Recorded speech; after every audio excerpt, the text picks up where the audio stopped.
sejam todos bem-vindas e bem-vindos ao podcast do AI Summit Brasil. Eu sou a Gladys Schroeder e você já me conhece. Eu sou uma das coordenadoras do AI Summit Brasil, que vai acontecer nos dias 2 e 3 de setembro. E quero lembrar que você que ainda não comprou seu ingresso, ainda temos chance de comprar para mulheres. Lembrar também que nós temos descontos exclusivos para vocês. Então, venham participar do AI Summit Brasil, o maior evento da América Latina e do Brasil sobre inteligência artificial e muito mais. Bom, hoje a gente vem tratando mais temas sobre inteligência artificial, sobre data-driven, big data e muito mais. E eu tô com dois grandes especialistas aqui, né, sempre olhando para esse tema também da diversidade, né, da inclusão de mulheres, principalmente. E eu estou muito honrada de receber esses dois profissionais aqui que vão contar da sua jornada, vão contar da sua história e como que a IA se aplica para negócios e muito mais. Bom, como de praxe, eu vou começar com a nossa querida Juliane, que ela vai se apresentar e depois eu passo para o nosso querido... Desculpa, errei. Ai, tá difícil seu nome, desculpa. Relaxa, fala o seu nome. Abdu. Tá bom. Posso de novo? E você, Gladys, né? Gladys, Tá. Juliane. Juliane. Bom, e como de praxe, eu vou passar primeiro para as nossas mulheres, para comentarem, claro, sobretudo sobre a sua carreira, sobre a sua jornada, e depois eu vou passar para o Abdu, que vai contar um pouquinho mais da sua jornada também. Juliane, por favor, fala um pouquinho da sua jornada e como que a inteligência artificial entrou na tua vida também, né? Essa parte importante. Ah, legal. Obrigada. Obrigada, Gladys. Obrigada, né, pelo convite. Estou muito honrada de estar aqui com vocês hoje, falando um pouquinho. Sou Juliane. Sou executiva no Banco do Brasil, na unidade que nós temos em que a gente trata sobre inteligência artificial e analítica. Eu já tenho um tempinho de casa, já tenho 25 anos de banco. Então, deu para, assim, rodar bastante. Passei pelas áreas de negócio, pela área comercial, área de produto, área de clientes. E tem um tempinho que eu estou nessa jornada aí, né, de tecnologia, dados, IA. E eu acho que essa conexão é a parte mais bacana, né? Porque a gente está falando de uma tecnologia, né? E aí já engatando um pouquinho aqui da minha fala, mas bem curtinho. Assim, a gente fala que a IA, ela não é um tema só de tecnologia. Ela precisa estar, né, em todas as áreas da empresa, precisa estar aplicada no negócio. Então, tenho tentado fazer, né, essa conexão, usando um pouquinho também dessa experiência. E é isso, a gente está lá nessa jornada, né, de expansão, acho que para todas as empresas que estão tratando hoje com IA, né, a gente vem buscando escalar essa tecnologia, mas de uma forma segura. É só um comentário antes de passar para você. É engraçado que eu lembro que quando veio o hype do metaverso, o Banco do Brasil foi uma das primeiras empresas a realmente criar um ecossistema de imersão, né? Eu lembro que até foi focado muito no agronegócio, enfim. Então, é curioso que uma instituição já de muitos anos, né, com uma jornada incrível, vem também usando a inovação como uma forma de se aproximar cada vez mais de novos clientes, novas oportunidades. Não, com certeza. A gente tem inovação como um dos nossos valores, né? Perfeito. Assim, o banco é uma empresa muito inovadora. A gente costuma dizer que somos uma startup de 215 anos. Boa! Né? E a gente tem inovação realmente no nosso sangue, né? Tem algumas coisas no sistema financeiro, por exemplo, cartão de crédito, cheque especial, né? Pois é. Caixa eletrônico, que são consórcio, né? Que são coisas assim que o banco foi muito protagonista, né? Nesse processo de criação. E não é diferente em relação à tecnologia, né? Somos um dos bancos que mais investe no metaverso, você citou, né? Mas a gente já vem trabalhando aí várias soluções de IA generativa, né? Realmente buscando a vanguarda aí nas tecnologias. Legal. Muito bom. Tá. Abdu, conta pra gente primeiro o seu primeiro nome e a sua história, a sua jornada. Com certeza. Bom, meu nome é Rauhe Abdulhamid. Um pouco difícil, quase que não foi aqui. Nem você consegue. Pois primeiramente, obrigado pelo convite, né? É uma honra estar aqui fazendo parte do podcast do AI Summit e nessa vanguarda aqui, junto com todas as pessoas que estão participando desse movimento, porque a gente está vivendo, de fato, uma revolução, né? Uma nova era ali. Não é só um hype, né? Então, tá fazendo parte disso é muito legal. Bom, eu sou formado em engenharia elétrica, tenho mestrado em eletrônica e computação pelo ITA. E desde a minha formação, eu tenho um contato com robótica e inteligência artificial. Que legal. Desde lá de 2009, 2010, dentro da universidade, ajudei a fundar laboratórios e tudo mais, que ajudaram a construir vários projetos naquela época ali de processamento de imagem, deep learning. A gente viveu ali o hype ali da deep learning antes do metaverso. Ali, né? Também já fundei 2 startups, uma na área de IoT, naquela época também do hype do IoT do Deep Learning, uma escola voltada para a educação de crianças, ensino de programação e de robótica para crianças. E mais recentemente entrei aí junto com os donos e sócios da Porv Data desde 2019 nesse desafio, entrando um pouco na PJ agora, né?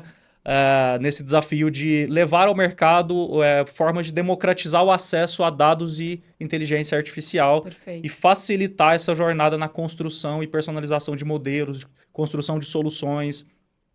Nós nascemos no mercado financeiro, né? Atendemos, na verdade foi um case dentro do Banco Itaú.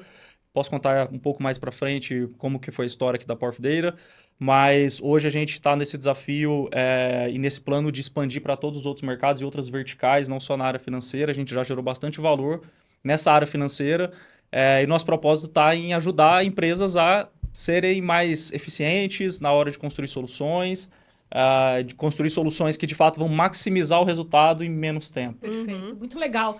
Eu acho que essa visão, né, de transformação, ela é extremamente relevante para o mercado. Traz mais competitividade, isso é fato, a gente sabe disso. Mas a gente também tem várias outras verticais importantes. Uma delas é a própria diversidade e inclusão, né? E falando um pouquinho disso, Juliane, dentro do seu repertório, dentro da sua jornada, você comentou até que já passou por várias áreas da companhia.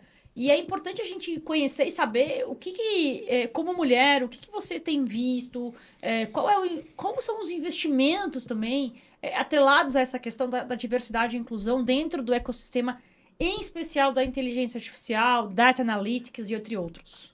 Esse é um tema bem, bem importante, né? Sim. Eu acho que nesse momento a gente vem debatendo muito a equidade e a diversidade, não só como um tema... bacana, é legal ser diverso, é legal, né? Enfim, mas como algo que realmente agrega, né, no resultado, né, de qualquer projeto, de qualquer companhia. Então, o banco, ele vem nessa jornada, né, tem a diversidade com um foco estratégico mesmo, né, na nossa empresa. E em relação à tecnologia, a gente tem um desafio que é muito grande, né? Porque ele vem lá de trás, de escola, de carreiras, né? Que já são, assim, mais masculinas, né? Por tradição, né? Então, o banco tem um movimento que é super bacana, chamado Mulheres na TI, que ele já tem, né, já há algum tempo. E mais recentemente agora, com, né, esse boom todo da hype, né, como você falou aí da IA, a gente vem também reforçando essa questão das mulheres em ciências de dados e em analytics, né? Legal, isso é então, muito importante. quando a gente olha para o mercado como um todo, somos poucas ainda, né? A gente tem aí por volta de 20% das profissionais, né? Cientistas de dados, engenheiros de dados, enfim, né, que são mulheres. E por que é tão importante a gente trazer diversidade, especialmente para a IA, né? A gente vê várias matérias falando disso. Semana passada até vi um artigo da própria Melinda Gates falando, precisamos, né, de diversidade na IA. Porque a gente está falando aqui de todos aqueles problemas dos vieses, né? Tem um tema chamado racismo, né, algorítmico, a gente fala sobre os vieses discriminatórios. Quando a gente vai para uma aplicação de IA generativa, né, e talvez tem vários testes aí, né, que brincando a gente consegue fazer, entrar lá no ChatGPT, enfim, né, nessas ferramentas e começa a fazer alguns testes e a gente começa a ver isso na prática, Sim. né? Você fala lá, por exemplo, coloca a imagem, né, num consultório médico com um paciente sendo atendido. Né? O que vai vir? Né? Vai vir a imagem de um médico homem, né? E algumas empresas começaram a fazer isso de forma sistematizada, né? Tem um teste que ficou muito famoso, inclusive, em que eles colocavam as profissões, né? Colocavam lá, coloque um engenheiro, né? E aí em inglês é mais fácil porque a profissão não tem o gênero, igual às vezes a gente coloca aqui, né? Arquiteto ou arquiteta, né? E aí, assim, de forma generalizada, né, todos esses LLMs, eles traziam, né, alguns vieses nessa resposta, né? Pessoas brancas, homens, né, com aquele padrão. E aí, quando vinha para cargos mais vamos dizer assim, de salário mais baixo ou funções com menos capacitação, aí eles começavam a trazer pessoas negras, pessoas mulheres, né? Então, assim, é um tema muito sério, né? Porque o que a IA generativa faz? É tratar uma base, ela é alimentada por uma base de dados, né? E ela reflete aquilo que já existe. Aquilo que já existe ali, Perfeito. né? Basicamente, a gente está falando aqui sobre probabilidade. Só que probabilidade dentro de um volume muito massivo de dados, né? Perfeito. E então, assim, por isso é tão importante a gente tratar esse tema da diversidade para que a gente possa, de fato, ter uma IA que seja justa, inclusiva, que ajude a sociedade, né, a ser uma sociedade mais igualitária. E para isso a gente precisa tirar o tema da IA da TI, como eu comentei ali no início, né? Ele não é só um tema de TI, ele é um tema de recursos humanos, é um tema de estratégia, ele é um tema de finanças, é um tema de negócios, exatamente, porque todo mundo precisa trazer um pouco da sua perspectiva. E também a gente precisa ter um ambiente mais diverso em todos os seus aspectos, em todas as diversidades, né? Então é muito importante porque... E é uma oportunidade, eu também venho falando assim, especialmente quando eu falo para mulheres, é um momento muito importante, porque como é um tema novo para todo mundo, vamos lá, né? Tá todo mundo aí buscando capacitação, tá todo mundo buscando reskilling, mesmo quem já era, né, cientista de dados ou já tinha algum conhecimento, cara, tá tendo que voltar para preencher, aprender, porque ali a gente está falando sobre novas técnicas, novas ferramentas, e é o momento da gente embarcar. Né? Porque tá todo mundo, vamos dizer assim, empatado nesse jogo, né? Então, vamos embarcar, vamos se qualificar. Eu acho que temos muitas oportunidades, né? E a gente vem patrocinando esse tema lá no banco com uma agenda mesmo propositiva. A gente lançou recentemente um amplo programa de capacitação que nós chamamos de Academia BB, né? E o nosso grande objetivo é capacitar todos os funcionários do conglomerado do banco em IA. Olha só que interessante. Então, nós lançamos esse desafio, não é pouca gente, tá, pessoal? São 125 mil pessoas. Né? Quando a gente olha o conglomerado do banco como um todo. E aí nós lançamos a primeira fase do programa. São 4 eixos temáticos para as pessoas entrarem. É uma forma totalmente, assim, diferenciada ali de se engajar, né? Porque... a gente também tem que pensar num formato que inclua, né, todo mundo, desde um nível básico até o mais avançado. Quem está, às vezes, numa agência, numa área de negócio, quem está numa área mais técnica, enfim. E que seja engajador e interessante, né? Não adianta você só cumprir a agenda, né? Exato. Que realmente a pessoa consiga aprender algo que ela vai aplicar no seu dia a dia, né? E aí a gente lançou inicialmente pensando ali ter 5, 10 mil pessoas, já seria um grande sucesso. E a gente teve enfim, né, foi muito, muito surpreso aí com os resultados, que 24.500 funcionários se inscreveram. Caramba, bastante, né? bastante. Que alcance. E aí a gente está agora nessa jornada, né, hoje fizemos inclusive a live inaugural, né, a aula inaugural de lançamento, a primeira aula da jornada, e é muito bacana, porque o que mostrou isso para nós? Primeiro, as pessoas querem aprender. Né? Tá todo mundo, é um assunto novo, eu não posso ficar de fora. Né? Aquela história do medo, a gente tem medo daquilo que a gente não conhece, né? Então eu preciso conhecer para me aprofundar. E desse número todo de pessoas inscritas, 41% são mulheres. Olha!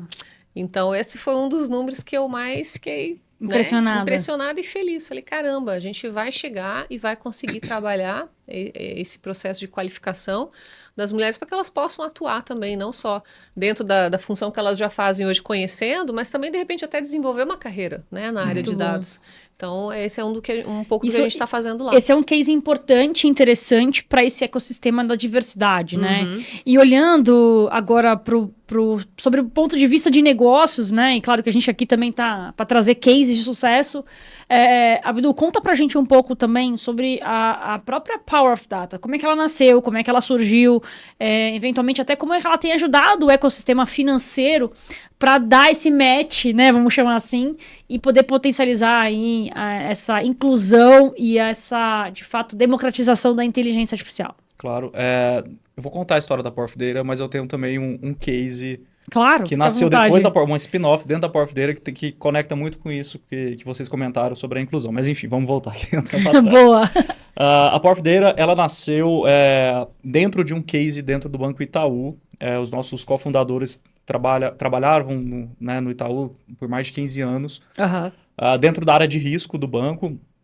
E o banco, assim, mesmo tendo recursos infinitos, pessoas infinitas e tecnologias, as melhores tecnologias do mundo, na época sofria de uma questão que era, eu preciso colocar modelos em produção.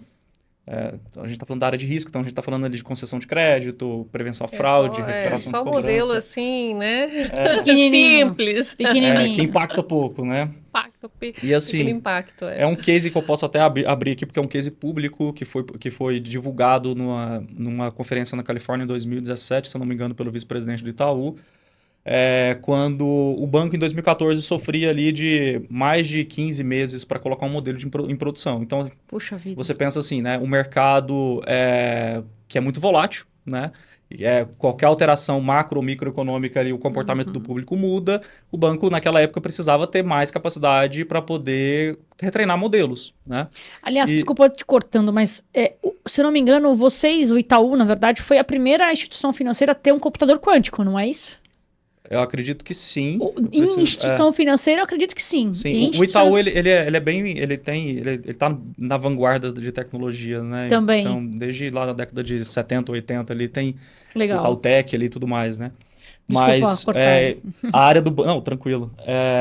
O case, ele começa ali, né? Onde os nossos cofundadores, ali, o Dalmer e o Bruno, eles trabalharam num projeto onde eles conseguiram reduzir drasticamente esse time to market de 18 meses para menos de uma semana. Olha só. Com muita metodologia na construção de variáveis preditivas e tecnologia para construção de automated machine learning, né? Para poder construir modelos ali preditivos de forma mais rápida. Isso trouxe um impacto ali em pleno 2018, crise brasileira, de mais de 1,5 bi de lucro para a área do Itaú. Isso virou um case de sucesso que foi, inclusive, publicado e tudo mais. E aí os fundadores resolveram levar isso para o mercado. Abriram a Power of Data em 2018 para poder difundir isso para o resto do mercado. Construíram plataformas proprietárias, Claro. tecnologia próprias, né, para poder ajudar a acelerar todas essas frentes de negócio e TI na construção de modelos, na construção de variáveis preditivas. E hoje nós estamos há mais de 6 anos no mercado, a tecnologia evoluiu bastante, hoje nós temos uma plataforma end-to-end que ajuda bancos, indústrias, empresas de vários segmentos, de vários portes também, porque é um segmento heterogêneo, né? A gente está falando desde startups que também têm a mesma dificuldade. Fintechs e tudo mais. Fintechs até grandes empresas, né? A dor é sempre a mesma. A dor é o seguinte, os dados são exponenciais e as pessoas são lineares. Não tem como essa conta dar certo. Não existe um exército de cientistas e engenheiros de dados que vai dar conta de tanto dado. Então, a gente precisa o quê? De automação, a gente precisa de tecnologia para conseguir que as pessoas gastem menos tempo em trabalhos operacionais, que hoje a gente estima que esse trabalho operacional chega a 80% do tempo de uma equipe, e mais tempo em tirar insights do negócio, em pensar novas soluções, em construir soluções para o negócio. Então, o nosso propósito é reduzir esse esforço mesmo com tecnologia e automação para que as pessoas consigam explorar o máximo de suas capacidades para entregar valor. Perfeito. E é por isso que você comenta também o fato de que a democratização da inteligência artificial, seja para homens ou mulheres, que seja, ela é super importante nesse ecossistema, né? A gente brinca, né? Porque é hype toda hora, né? OpenAI e tudo mais, assim, a gente sabe que não é só isso, olha só quantas diversidades de tecnologia a gente tem também para colocar em negócios, e é exatamente isso. Eu tenho ouvido isso de vários executivos, né? Sobretudo para gerar eficiência de negócio, para gerar eficiência no negócio, né? Eu acho que é aí que a inteligência artificial vem para realmente ser o divisor de águas para os negócios. Tem o Data Driven, tem o Big Data, tem os dashboards super elaborados, né? Mas, sobretudo, se a gente não conseguir materializar aquele tema, né? Você é analista de negócios, analista de crédito. O cara fica fazendo mais atividades operacionais de ficar preenchendo informação em formulário do que efetivamente entender o perfil do cliente, entender o risco de crédito e assim por diante. E já que a gente está falando sobre a área financeira, né? Eu queria que vocês aqui explorassem, a gente explorar um pouquinho sobre essa questão tanto regulatória, porque eu acho que a parte, né, financeira hoje do Brasil, na questão regulatória, é extremamente robusta, né? Aliás, nós somos case, né, de sucesso nesse sentido. E também, como é que tudo isso se conecta, sobretudo, na questão de tecnologia, né? O regulatório faz sentido ter tecnologia também? Qual que é a opinião de vocês? Comenta aqui pra gente. Eu queria puxar um ponto aí, né, do que você colocou.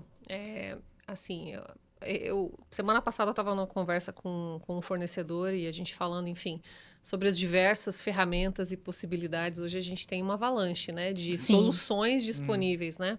Mas eu acho que a maior questão que a gente enfrenta hoje é assim, qual é o problema de negócio que eu quero resolver? Perfeito. Exatamente. Entendeu? E ter uma clareza, né? Ter na uma verdade, clareza, do que eu tenho ali sobre a mesa, o problema. Exatamente, porque assim, a IA generativa mesmo, né? Se fala muito que ela é muito mais sobre o problema, sobre a pergunta, do que sobre a resposta. A gente tem lá uma máquina super poderosa, geradora de respostas. Se eu não souber fazer a pergunta para ela, né? Assim, qual o valor que eu vou extrair dessa tecnologia? E aí a gente precisa exercitar o pensamento crítico, acho que um pouco do que você falou, né? Trazer esses insights e gastar tempo pensando de fato, como que eu aplico? A tecnologia está ali, mas será que ela serve para este problema? Às vezes, né? Às vezes uma tabela Excel, um dashboard vai resolver aquela questão. Nem tudo, a IA não vai ser para tudo, né? Muito menos a IA generativa vai se aplicar em todos os projetos. Mas a gente precisa entender qual é o problema que eu estou querendo resolver, né? Perfeito. E aí eu acho que tem uma capacidade, né? Uma skill aí que a gente vem falando muito, que é o do pensamento crítico, né? Conseguir fazer ligar, né, os diversos pontos, né? A gente vem falando de uma expressão, de uma função, digamos, né? Cientista de negócios, né? Uma pessoa tem um cientista de dados, mas tem um cientista de negócios também, aquele que é capaz de estudar, entender o cliente, qual é a dor, qual é o problema que o cliente está enfrentando na jornada e como que a tecnologia vai poder ajudar a resolver aquele problema. E materializar uma solução que seja aplicável para ele. Ele não precisa contratar tudo. Mas, eventualmente, ele contrata aquilo que a gente chama de micro-solução para ele resolver aquele problema. Exatamente. Isso é sensacional. Eu não tinha ouvido essa expressão ainda.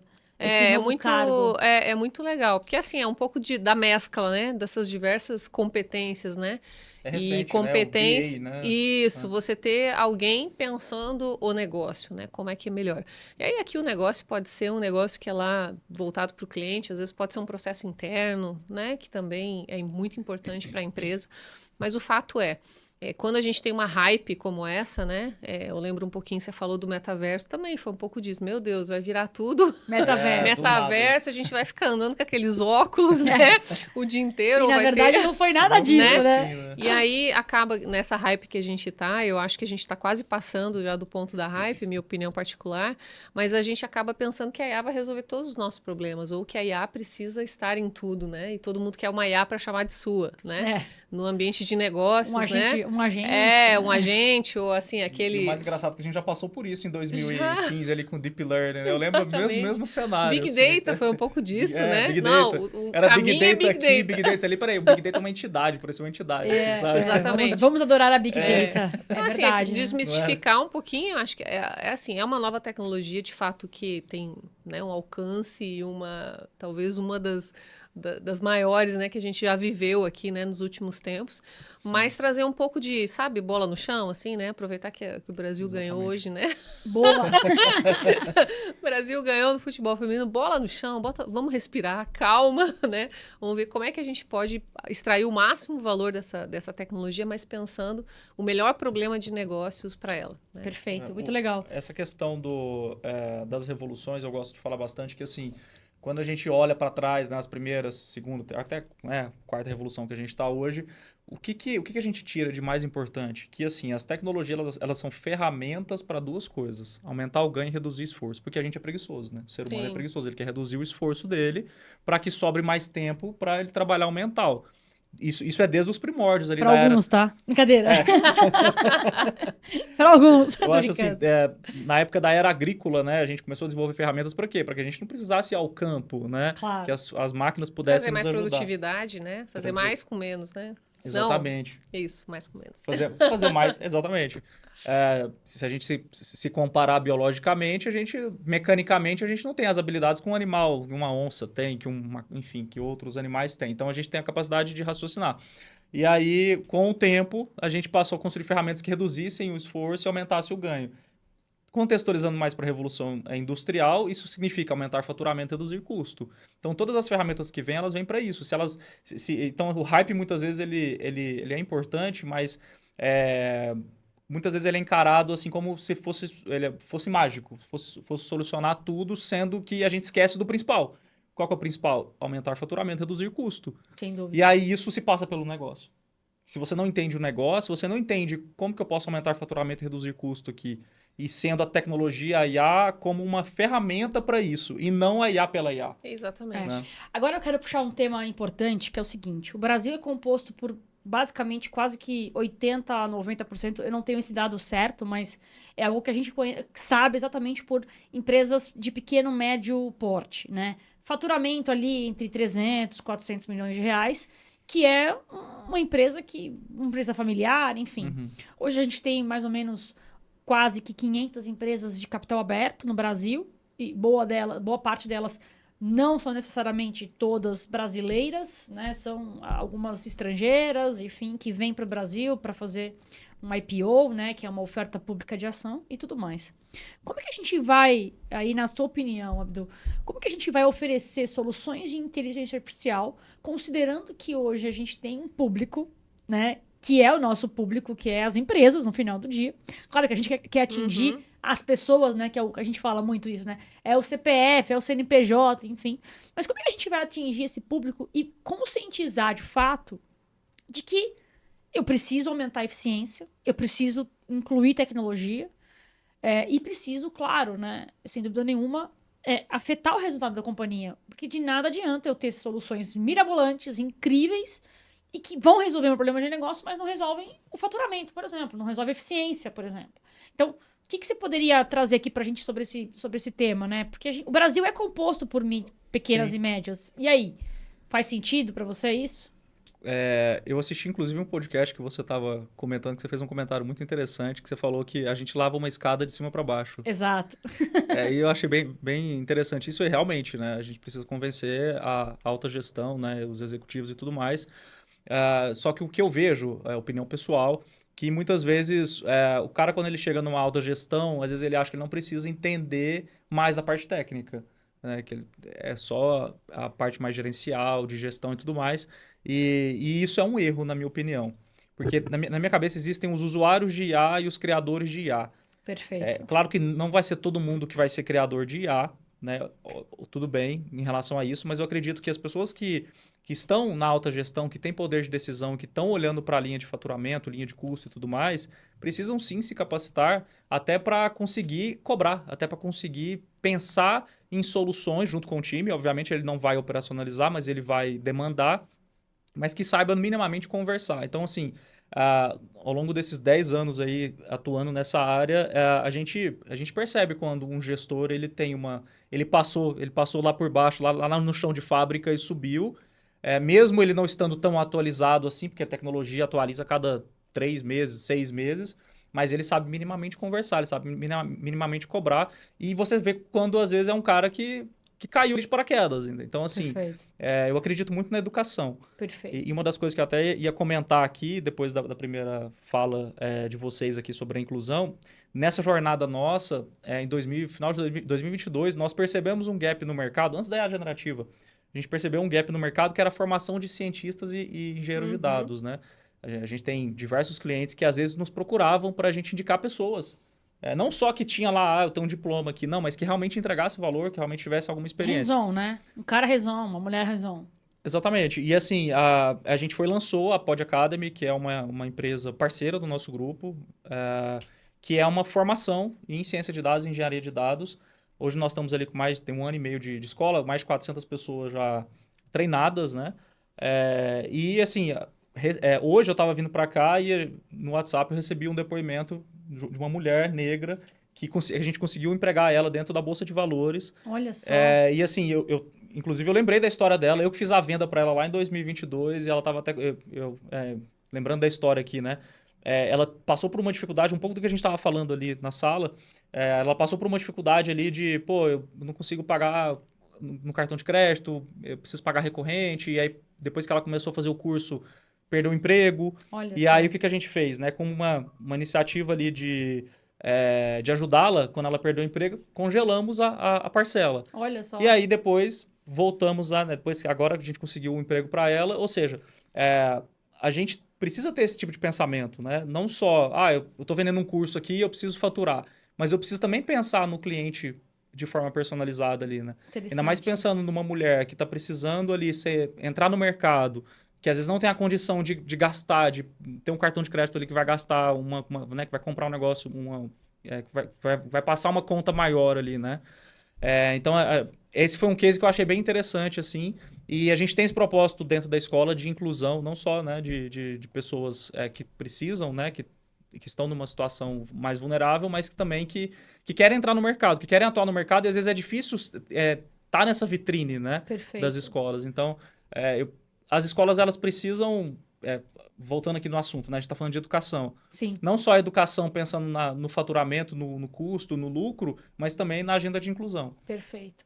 Sensacional, Abdu, o que você comentou, e eu acho que a gente pode explorar mais esse tema aqui. A gente vai fazer um breve intervalo aqui, a gente já volta. O tempo urge, mas a gente volta já já. Maravilha.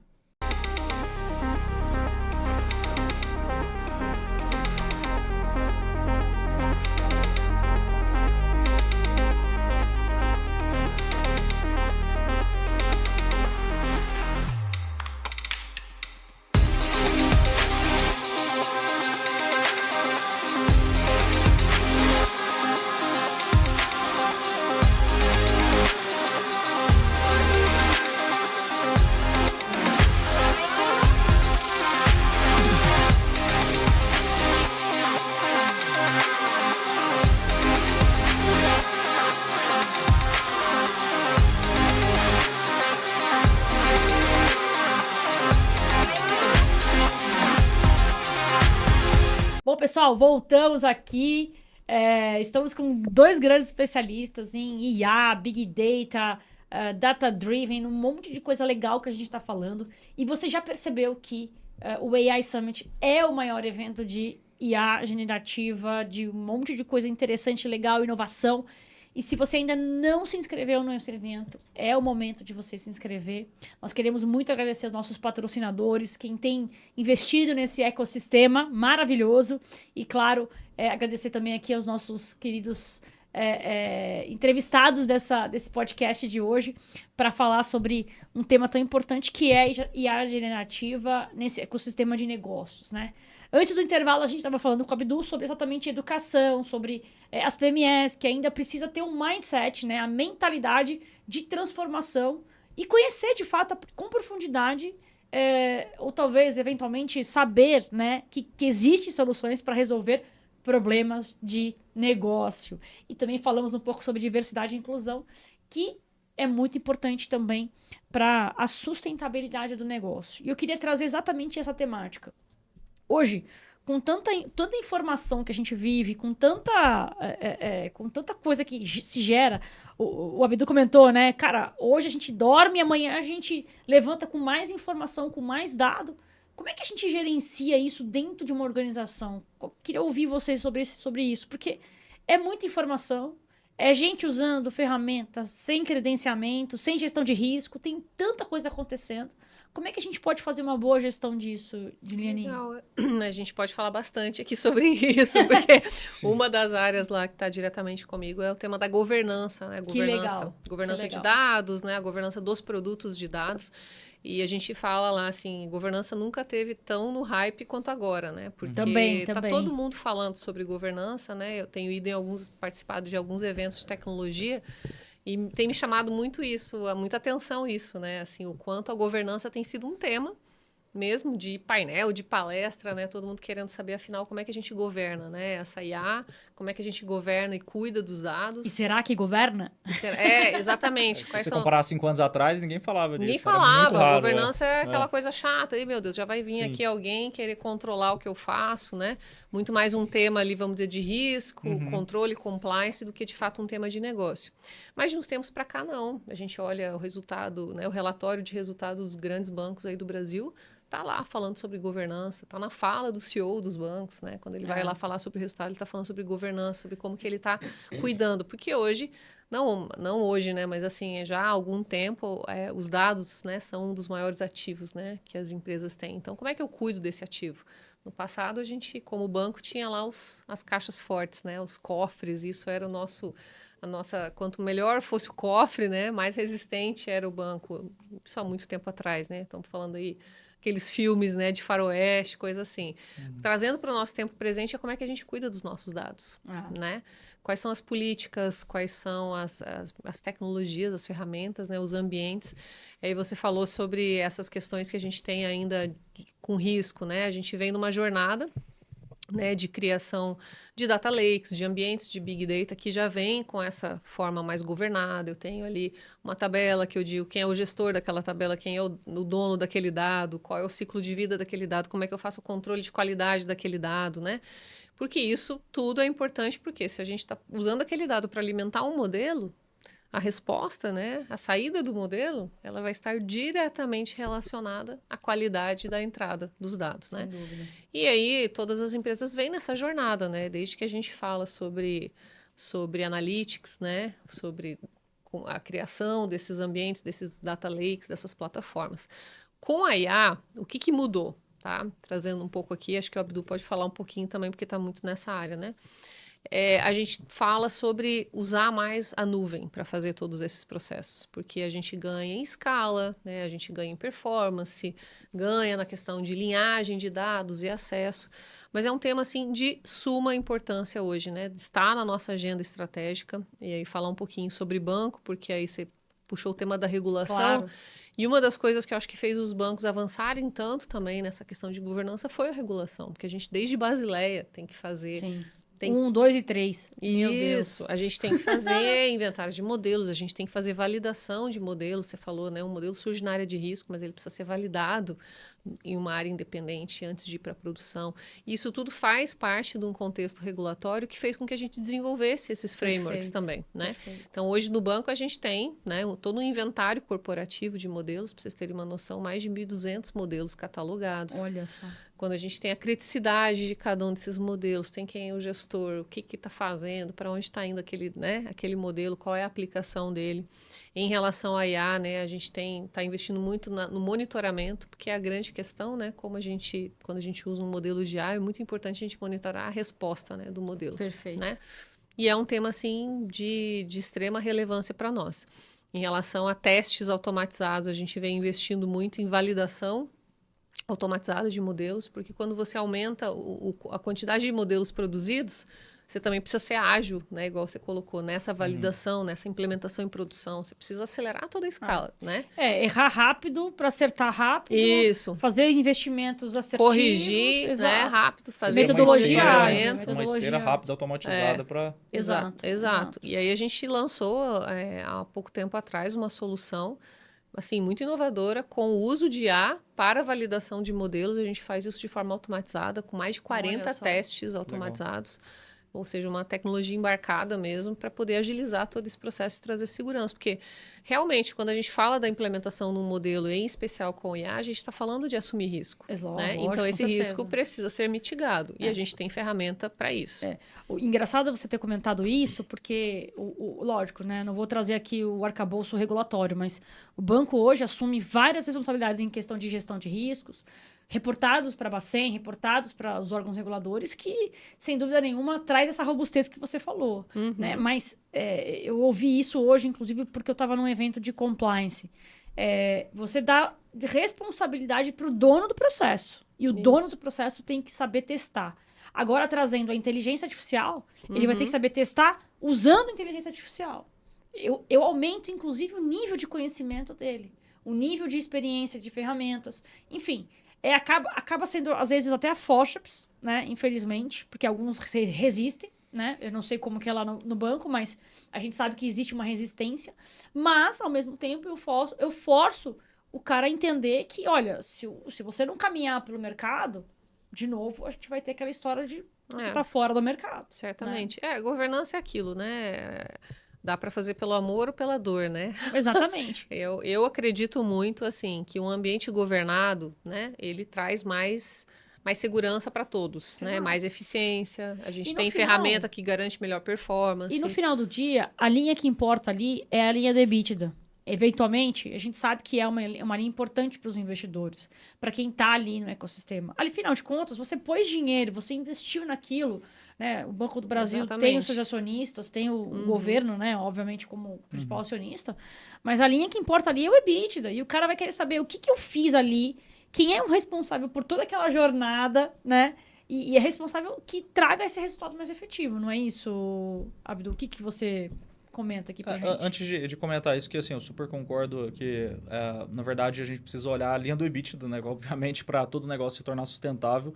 Mas enquanto vocês estavam falando, eu estava pensando aqui o seguinte, me veio na cabeça aqui que, assim, o quanto é complementar os aprendizados que a gente tem, por exemplo, num grande banco, igual o Banco do Brasil, e olhando também para uma startup, né? Enquanto, assim, não existe um modelo correto e o outro errado, né? Quando você olha para uma startup, não necessariamente a nossa Porfideira, mas uma fintech e tudo mais, o que conta ali é velocidade, né? Para você conseguir se adaptar e tudo mais. Quando você olha para um banco, né? É a comparação do transatlântico com o barquinho, né? Um tem uma robustez enorme, mas demora, né? Mudar ali de direção, e o outro é rápido, mas é pequeno, né? A startup ela traz muito desse aprendizado da gente testar rápido, validar rápido. E os bancos, as grandes corporações aprenderam muito isso, né? Com os processos novos de inovação, enfim, com as novas metodologias, Open Innovation e tudo mais. Contrapartida, tudo isso que foi falado aqui em relação a preciso ter governança nos dados, olhar a linhagem, pensar em segurança e tudo mais, isso é um aprendizado que tem que sair das grandes empresas e ir para as startups, porque assim, volta naquele tema que eu comentei lá, dos criadores e dos usuários. O que eu vejo hoje no mercado? Assim, uma tendência de que ficou muito fácil criar IA. Como se criar IA fosse simplesmente eu ir lá e criar um agente ali na OpenAI e acabou, que lá virou um produto. Realmente, a gente tem uma facilidade ali de criar um MVP. Mas que fique bem claro, é um MVP. Não é é um agente que serve para validar uma dor, que serve para validar uma hipótese. Quase mas não que um micro SaaS, né? Exatamente, um pouco na linha do micro SaaS ali e tudo mais. Obviamente que a empresa consegue ganhar dinheiro ali, mas não é sustentável se a gente for pensar a longo prazo. E esses aprendizados que vêm das grandes corporações, essas empresas precisam ter essa lição. Entender que, beleza, eu estou implantando um produto aqui, eu preciso pensar na segurança dos dados. Esse dado vai sair do país, não vai sair do país? Isso. Em que nuvem que ele vai estar? De LGPD, né, que vem também para trazer uma obrigação legal, né, em relação à privacidade, em relação ao consentimento, dados sensíveis. Então, a gente está falando aqui sobre... no final das contas também sobre respeito aos direitos ali, né, das pessoas né? Que são as proprietárias daquele dado. Né? Não é só um tema de negócio, um tema financeiro de risco. Também um respeito E afinal a isso, de contas, a gente está falando que uma empresa, por exemplo, B2B, vai trabalhar com dados do B2C. Sim. Ou eu estou errada, eu estou muito enganada, né? Com certeza. No final do dia, eu quero vender para um B2B, mas eu estou trabalhando, muitas vezes, uma companhia que presta serviço, etc e tal, vai vender para o B2B, mas os dados que são tratados são dados do B2C. São pessoa física. Exato, né? Exatamente. Eu acho que é um pouco do bola no chão que você comentou, sabe? Assim, beleza, existe o hype, mas bola no chão, porque na hora disso que virar um produto, a gente tem que levar em consideração a segurança dos dados, precisa levar em consideração a otimização de armazenamento e processamento, porque não é só eu plugar na OpenAI, por exemplo, que o custo, se você for comparar, às vezes o custo é 10 vezes maior do que você plugar numa nuvem direta. Cuidado com os tokens da OpenAI, você pode tomar um susto. Não, e a questão de custo que você tocou, que é muito importante, eu acho que, fazendo um gancho com a pergunta que você fez antes sobre as pequenas empresas, enfim, né? Acho que a grande sacada quando a gente pensa em ChatGPT, né, novembro de 22, né, quando teve esse lançamento, e em 2 semanas ele alcançou 2 milhões de usuários, a gente está falando de uma interface que nunca se teve, né, para você interagir ali com o LLM de uma forma tão simples. Tão simples, né? Não simplória, mas simples. Entra aqui e começa a conversar comigo, né? Faz uma pergunta. E isso fez com que essa ferramenta, enfim, tivesse essa disseminação tão grande, né? E eu acho que isso é positivo à medida que coloca isso à disposição, né? Sim. Eu já tenho visto muita pequena microempresa usando o DALL-E para fazer, por exemplo, as suas peças de comunicação com mais rapidez, agilidade, né?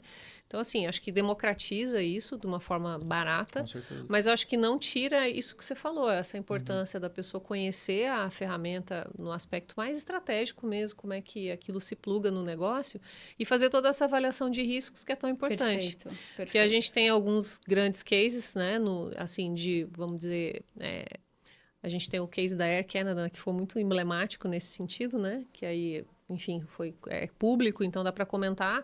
Colocou-se lá, né, um agente com uso de IA para interagir com o cliente, e daqui a pouco essa IA estava dando respostas erradas, né? Alucinando, e aí esse cliente foi lá, acabou entrando na justiça, ou seja, não só entrando com Deu muito ruim. Né? Deu muito ruim, não só na questão de imagem, mas inclusive financeiramente, né? Então tem que ir com muita calma mesmo, porque tudo isso tem risco envolvido. Eu queria fazer 2 provocações aqui para vocês. Uma é sobre educação e outra é casos de insucesso de inteligência artificial. A gente sempre fala de casos de sucesso, mas a gente tem que trabalhar também os aspectos de casos de sucesso. Você trouxe aqui o exemplo da Air Canada, que é um super emblemático. Agora, a gente não combinou o jogo aqui, tá, pessoal? Mas, assim, casos de insucesso também geram aprendizado. Olha só que interessante. Né? Como não fazer? Você estava falando da OpenAI, do marco, né, histórico sobre os 22 de novembro lá. Eu pensei, caramba, olha que interessante. Uma coisa puxa a outra, né? Porque vem a OpenAI, depois vem várias outras ferramentas, a Cree.ai, o Cloud, várias outras ferramentas que a gente poderia listar aqui. Eu mesma recebi uma planilha com 600 ferramentas para testar de inteligência artificial. Esses dias eu postei isso, falei assim, a gente tem uma IA para fazer cada coisa. Então, Exato. Você tem que ter uma IA para saber qual IA você usa. Exatamente. Para quê, né? Exato. Mas eu queria falar exatamente sobre isso, né? E quando essas ferramentas de inteligência artificial não dão certo na minha empresa? Não dão. Será que isso é possível? O que vocês acham? Silêncio no estúdio. Falar do que dá errado é sempre mais difícil, né? Mas a gente precisa falar sobre isso. Claro que precisa falar. Precisa, porque dentro de qualquer iniciativa inovadora vão ter os erros e vão ter os insucessos, né? E isso vai se fazer como você mesmo falou, é parte do aprendizado. O Gartner tem uma coisa que eu gosto bastante, um conceito do hype cycle da inovação, Boa, né? E aí você tem aquele momento que aquela tecnologia, aquilo ali, enfim, tá dando certo, tá todo mundo acreditando, daqui a pouco vem o vale da desilusão. É o que aconteceu com o metaverso. Isso. E esse vale da desilusão, ele vem quando? Vem quando a gente começa a ter muito custo. Cara, já investi, né? Demais nesse software, nesse sistema, nessa ferramenta, nessa equipe, e até agora não estou vendo o resultado. Né? Eu talvez até melhorar minha pergunta. O que não fazer, né? O que não fazer com ferramentas que você não conhece de inteligência artificial. Que acaba sendo projetos que muitas vezes vão ser descontinuados no final do dia. O metaverso foi isso, eu posso citar novamente aqui. Mas eu queria ouvir você que é especialista aqui também em tecnologia e inovação. O que não fazer, para não ter projetos, por exemplo, que não dão certo, Abdu? Queria ouvir você nesse sentido. Antes de responder, só complementando o que você comentou, que eu achei bem interessante. Inclusive, isso faz parte até de um pitch meu, que eu faço geralmente.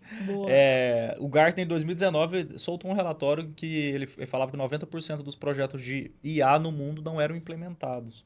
Aí você fala assim, putz, a gente tem ali um investimento enorme, igual você falou, em pessoas, tecnologia, tempo. Só e 90%... assim, um parênteses, né? A Microsoft tem uma estatística que um projeto de IA leva 14 meses para começar a dar resultado. Olha só. Então tem que Quem ter vai belo de um investimento.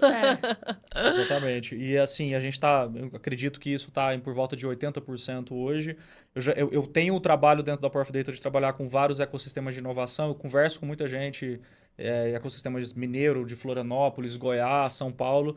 E assim, o número ele gira em torno ali de 15% a 20% de projetos que viram sucesso. E o resto? E o resto? E aí? E o esforço que o governo gastou, até que a iniciativa privada gastou. E assim, obviamente que existe um conjunto ali, né, de boas ações, mas acho que 2 são principais. Assim. A primeira a gente já comentou aqui. Não é fazer IA por IA. Né? É você o foco do negócio, em gerar valor. E às vezes uma regra de 3 funciona. Eu já vi isso dentro de um cliente. Eu fui líder de analítica. Funciona mais rápido, mais barato. Mais rápido. Né? Eu trabalhei dentro de um cliente por mais de 5 anos como líder de analytics e teve um projeto que, assim, óbvio que eu não posso entrar em detalhes aqui, mas teve um projeto que me chamou a atenção, que eu sempre cito ele, que basicamente era assim, a gente precisava resolver um problema específico do segmento financeiro, tinha dados disponíveis, e veio Da da auto-administração. alta administração, precisamos usar machine learning. Só que olhando para o benchmarking, né, dos artigos, de outros cases, machine learning não funciona. Nós gastamos ali, eu e mais algumas pessoas, engenheiros e cientistas de dados, quase 6 meses para poder testar e a gente vê que realmente machine learning não funciona. E no final das contas, sabe o que resolveu? O que trouxe mais de 5 milhões de faturamento por ano em um produto? Uma média ponderada. Meu Deus. Dados bem organizados e uma média ponderada. Ou seja, uma coisa simples que você pode fazer no Excel, vamos chamar assim. Você transformou um negócio trouxe resultado. O Muzi Exatamente. sempre fala isso, né? A questão do valor agregado. Ele sempre comenta isso. Eu acho que isso tem que estar no nosso pitch, realmente, né? Como executivo, como executor, ou eventualmente como analista, enfim, não importa. O que a inteligência artificial vai trazer de valor para o teu negócio? E qual é o problema que ele vai resolver? Sem dúvida nenhuma, essas são duas frases que acho que a gente precisa carregar aqui, quase que tatuado na nossa vida. Verdade. Exatamente. Nós que trabalhamos com inteligência artificial ou qualquer outra tecnologia, né? Sim, Muito legal. isso é bem interessante, assim. E eu acho que o segundo ponto a gente estima, assim, nos nossos mais de 40 projetos que a gente já tocou ao longo desses anos, que 70% do valor desses projetos estão nos dados, né? Então, 70%? 70%. Então, assim, existe um limite ali que se você trabalhar apenas na IA, na otimização da IA, dos hiperparâmetros, que você vai chegar. Para você vencer esse limite, você precisa trabalhar nos dados. Isso são projetos que vocês já materializaram? Nós já fizemos, nós já tocamos mais de 40 projetos no mercado, entregamos 100% deles. E o que a gente enxerga é isso. Às vezes o dado interno muito bem trabalhado, construindo variáveis preditivas, trazendo uma visão mais...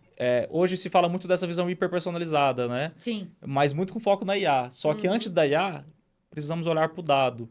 Sanitizar o dado, fazer uma série de Minerar, coisas. construir variáveis e tudo mais, e para trazer a visão, para que o modelo consiga discriminar, enxergar a nuance ali que a gente tem entre um comportamento e outro, né? Principalmente falando na questão do risco, mas isso se aplica a outros também. Claro. Então, trabalhar bem esse dado interno, obviamente que não exclui a gente trazer dados externos também para complementar a decisão, é muito importante para que a gente tenha um sucesso nos projetos. Eles falam muito sobre alimentação dos dados já existentes e você ampliar o repertório desses dados para justamente potencializar a tomada de decisões, né? Exatamente. Expandir essa visão, trazer essa máxima variabilidade desse dado que você já tem internamente, que ele já é suficiente para gerar valor.